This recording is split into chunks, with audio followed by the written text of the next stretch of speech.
Hai, nama gue Lana, dan gue berasal dari Bali. Ya, bisa dibilang paras gue emang secantik Lana Del Rey. Iyain aja ngapa, biar gue seneng gitu loh. Secara, gue ada keturunan Belanda dari nyokap. Jadi, ya blasteran gitu deh. Salam rempah-rempah Nusantara. Eits, sebelum gue lanjut cerita, gue minta waktu kalian sebentar ya. Gue mau ngucapin makasih banget buat kalian yang udah berkontribusi dalam video ini. Nah, buat kalian yang mau donasi, caranya mudah. Silakan klik link di bawah ini ya, karena support dari kalian sangat berarti untuk kita. Yuk lanjut cerita. Tapi, punya wajah cantik gak menjamin bikin gue ngerasa bahagia loh. Mau tahu kenapa? Karena kecantikan ini bikin gue sering banget dapet pasangan yang posesif. Dan yang paling nyebelin tuh, di antara semua yang pernah deket sama gue, ada satu cowok yang posesifnya, pengen tak, super parah woi. Sebut saja namanya Rehan. Gue ketemu dia tahun 2012 di lapangan basket, karena kita emang sama-sama pemain basket. Cinlok nih, bisikuir. FYI aja nih, Rehan ini berasal dari keluarga yang broken home. Jadi, dia cuma tinggal sama bokapnya. So sad. Hiks. Dia juga deket banget loh sama ortu gue. Apalagi nyokap gue yang simpati sama Rehan karena dia hidup tanpa sosok ibu. Back to the topic. Waktu itu gue baru kelas 2 SMP dan dia 1 tahun di atas gue. Awal pacaran normal-normal aja sih. Sampai lewat tahun pertama, dia mulai suka ngatur-ngatur gitu. Berasa hidup dalam kediktatoran lah. Misalnya, ngelarang gue ikut study tour lah, ngelarang gue ikut lomba lah. Gak asik banget nih cowok. Perasaan, gue gak pernah macem-macem deh. Kalau gini kan gue jadi risih. Parahnya, dia maksa buat ngehapus semua kontak cowok dari BBM gue. Anjir lah. Tapi, berhubung waktu itu gue belum berpikiran dewasa, ya akhirnya gue lebih sering nurut dia. Pokoknya iya aja. Masuk tahun berikutnya, tepat ketika gue udah lulus SMP dan masuk di SMA yang sama kayak dia, sikap posesifnya makin menjadi-jadi. Dia sering mantau gue dari luar kelas dan suka nantangin semua temen-temen cowok kelas gue buat berantem. Jir, ini sekolah woi, bukan ujian cunin. Puncaknya adalah waktu gue ada tugas kelompok di kelas dan gue sekelompok sama temen cowok. Sebut aja namanya Adul. Dia yang ngeliat gue duduk deket cowok langsung masuk ke kelas dan teriak-teriak. Jir, freak. Si isi kelas ngeliatin gue dong. Untung banget waktu itu emang gak ada guru. Dan kebetulan kita cuma dikasih tugas. Setelah itu, dia mukul pintu kelas gue sampai bolong terus pergi gitu aja. Gue gak tahu antara pukulannya emang keras atau pintu kelas gue yang udah zonk. Pelin banget gak sih? Gue malu banget waktu itu. Pernah juga, suatu ketika dia nendang botol kaca ke arah gue. Karena waktu itu gue mau olahraga dan gak pakai kaos dalam. Soalnya gue sama temen-temen cewek lain ya emang terbiasa cuma pakai sport bra gitu. Terus langsung pakai kaos olahraga deh. Ya kali pakai kaos dalaman lagi, bisa mati gerak kita woi. Kalau kalian tahu, tuh botol kaca yang dia tendang pecah ngantam tembok dan kena kaki gue. Setelah itu, dia langsung balik kelas tanpa babi bu. Nasib, emang nasib. Gue baru sadar kalau ada darah mengucur dari kaki kiri gue. Jir, kena pecahan perih banget. Untungnya, ada teman baik gue si Keisha.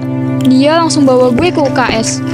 Karena jurus andalan teh anget tidak bisa mengobati perihnya luka kaki gue, anak PMR bilang gue mesti ke RS buat dijahit karena lukanya dalam. Tapi gue bersyukur, untungnya nggak ada pecahan kaca yang masuk. Sedih kalau diinget-inget.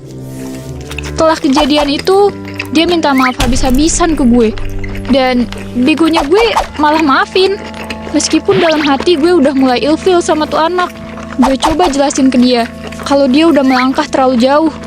Dia masih aja masang muka ngerengek minta belas kasihan. Hasil, gue kasih kesempatan dia buat berubah. Tapi ternyata sikap dia malah makin parah. Dia bisa cemburu sama semua orang. Bahkan kakak sepupu gue sendiri pernah diajak berantem sama dia. Anjim, Kalau gitu sekalian aja dia cemburu sama bokap atau kakek gue. Ngadi-ngadi aja nih anak. Pernah juga, waktu temen-temen cewek gue minta izin ke Rehan buat ngajak gue jalan, kursi kelas gue langsung ditendang gue sama dia. Aneh banget, aneh. Singkat cerita, setelah masuk tahun ketiga, gue udah yakin banget buat mutusin dia. Gue coba ngomong baik-baik, dan reaksi dia drama abis cuy.